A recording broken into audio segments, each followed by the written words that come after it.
ونستعينه ونستغفره ونعوذ بالله من شرور أنفسنا ومن سيئات أعمالنا من يهده الله فلا مضل له ومن يضلل فلا هادي له ونشهد أن لا إله إلا الله وحده لا شريك له ونشهد أن سيدنا ومولانا محمدا عبده ورسوله أما بعد فقد قال الله تعالى في كلامه المجيد والفرقانه الحميد أعوذ بالله من الشيطان الرجيم ولا تتمنوا ما فضل الله به بعضكم على بعض للرجال نصيب مما اكتسبوا وللنساء نصيب مما اكتسبن واسألوا الله من فضله إن الله كان بكل شيء عليما وقال تعالى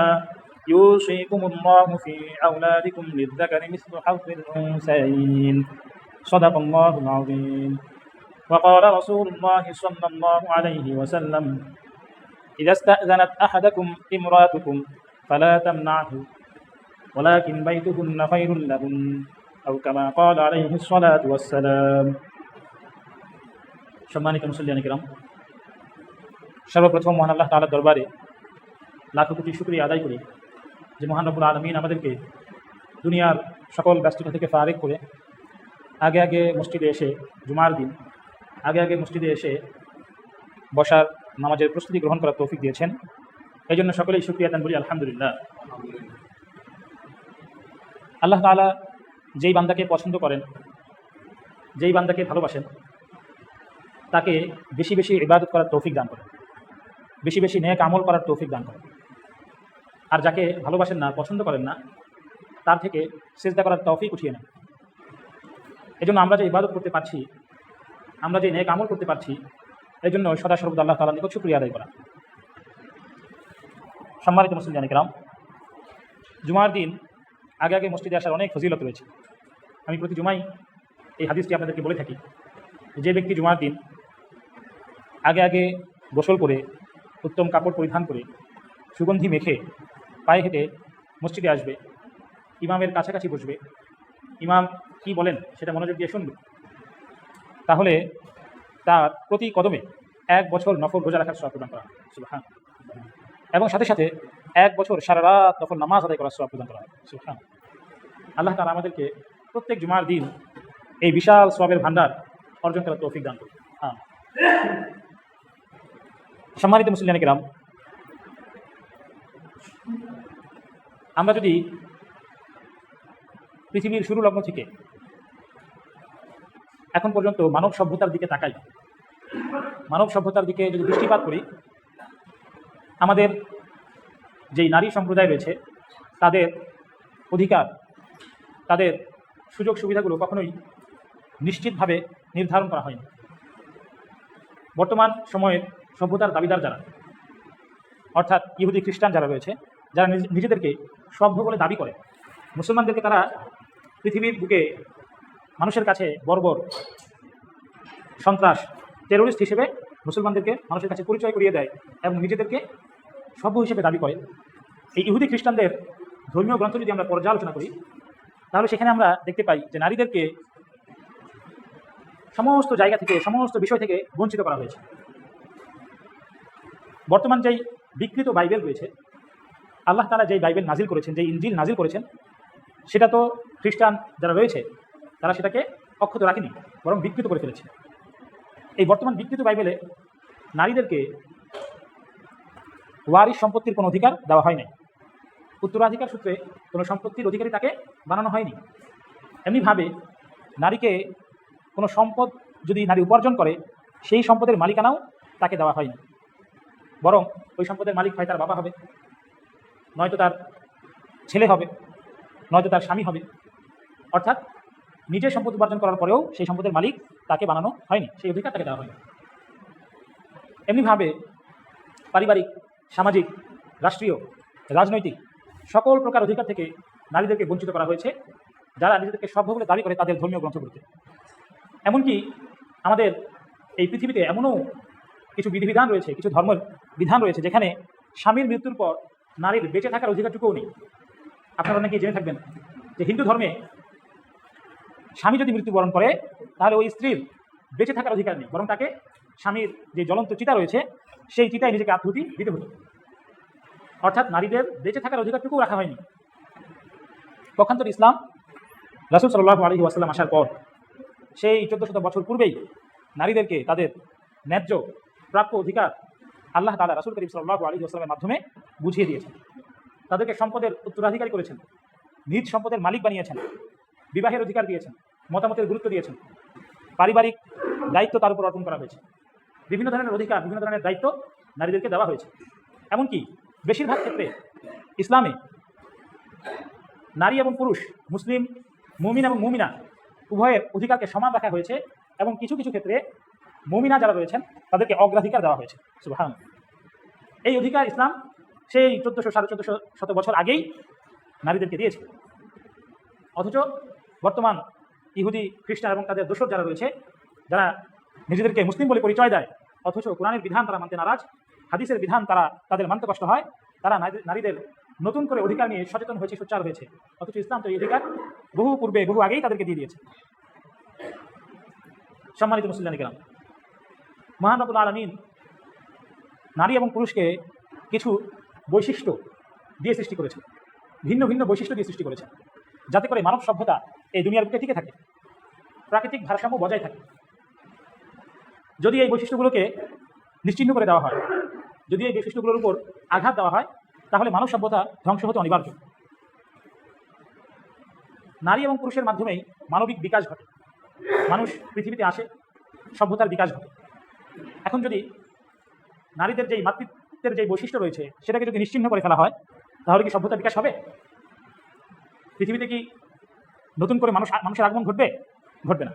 আস্তে আস্তে মানুষ বিলুপ্ত হয়ে যাবে, ধীরে ধীরে মানুষ বিলুপ্ত হয়ে যাবে।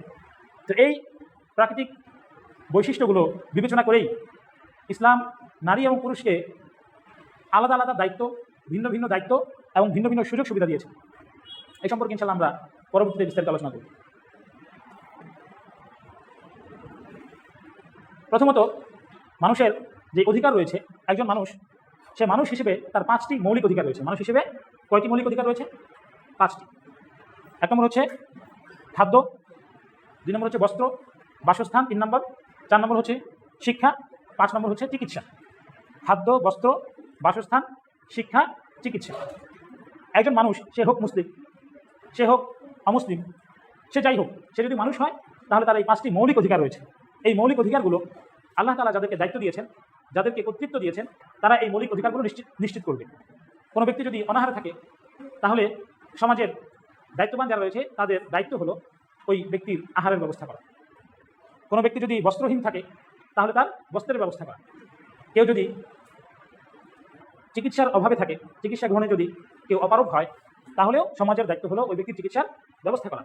এটা সমাজের মানুষ করতে পারে, বা রাষ্ট্রীয় দায়িত্বে যারা রয়েছেন তাদের উপর এই কর্তব্য। তেমনিভাবে নারী এবং পুরুষেরও আলাদা আলাদা কিছু কী রয়েছে? অধিকার রয়েছে। যেমন 1 নম্বর হচ্ছে ধর্মীয় অধিকার। 1 নম্বর কি? ধর্মীয় অধিকার। একজন মানুষ তার জন্মের পর থেকেই সে তার ধর্মকর্ম পালন করবে, এটা তার অধিকার। কিন্তু সভ্যতার দাবিদার ইহুদি খ্রিস্টানদের ধর্মীয় গ্রন্থে আমরা দেখতে পাই, সেখানে এই ধর্মীয় অধিকারের ব্যাপারে নারী এবং পুরুষের মাঝে বৈষম্য করা হয়েছে, বরং নারীকে ধর্মীয় অধিকার থেকে বঞ্চিত করা হয়েছে।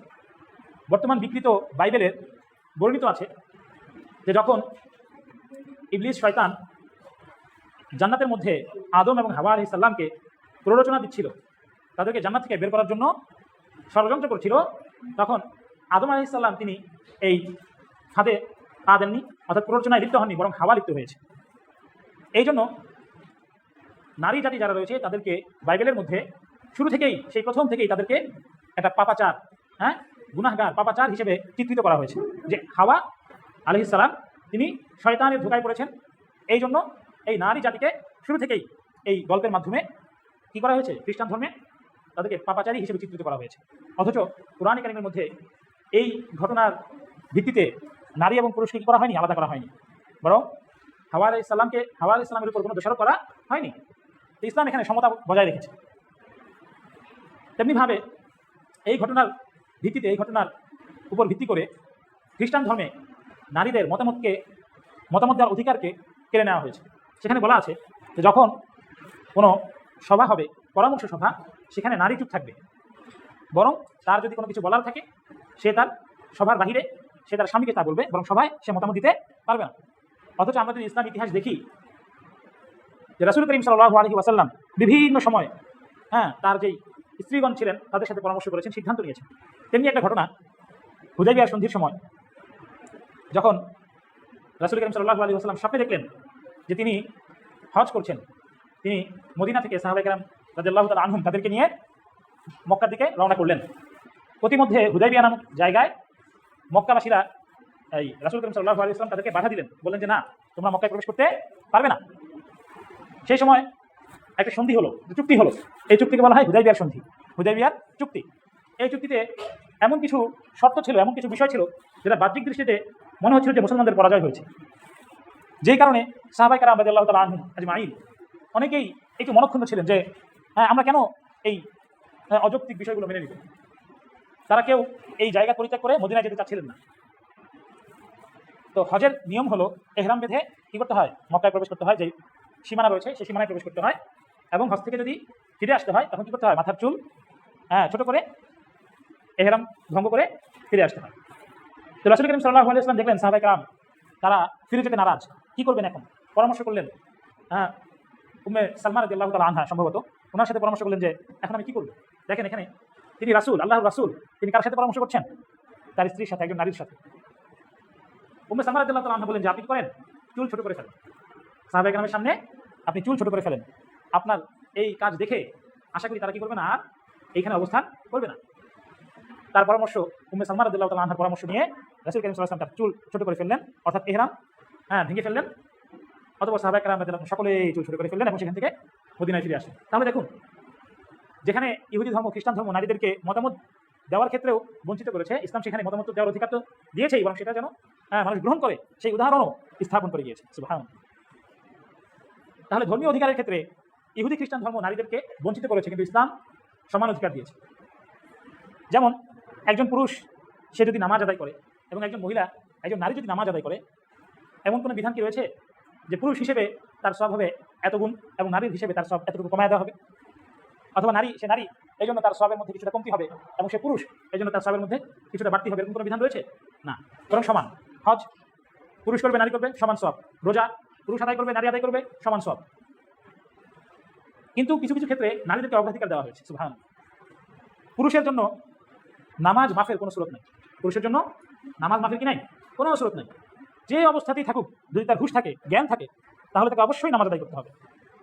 কিন্তু একজন নারী, তার জন্য কি রয়েছে, নামাজের মাফের সুযোগ রয়েছে। বিশেষ দিনে ওই নারীর নামাজ মাফ, আল্লাহ তাআলা মাফ করে দিয়েছে। সুবহানাল্লাহ। এখন প্রশ্ন আসতে পারে যে নামাজ তো মাফ, তাহলে কি তাহলে তো পুরুষ তো আগে গেল, পুরুষ তো এই কয়েকদিন নামাজ পড়লো, বেশি বেশি নামাজ পড়লো, তার সব তো বেশি হয়ে গেল, সে তো নামাজ পড়তে পারলো না, তার সব তো কমে গেল। না, নামাজ তার মাফ, কিন্তু সোয়াব মাফ নাই। কি মাফ নাই? সোয়াব মাফ নাই। তার নামাজ মাফ হয়েছে, কিন্তু সোয়াব সে পরিপূর্ণ পাবে। সুবহানাল্লাহ। তাহলে দেখুন, ইসলাম ধর্মীয় ক্ষেত্রে শুধু নারীদেরকে অধিকার দেয়নি, বরং অগ্রাধিকার দিয়েছে। তেমনিভাবে অর্থনৈতিক ক্ষেত্রে অধিকার যদি আমরা আসি, যে ইহুদি খ্রিস্টান ধর্মে নারীদেরকে অর্থনৈতিকভাবে সবচেয়ে বেশি বঞ্চিত করা হয়েছে।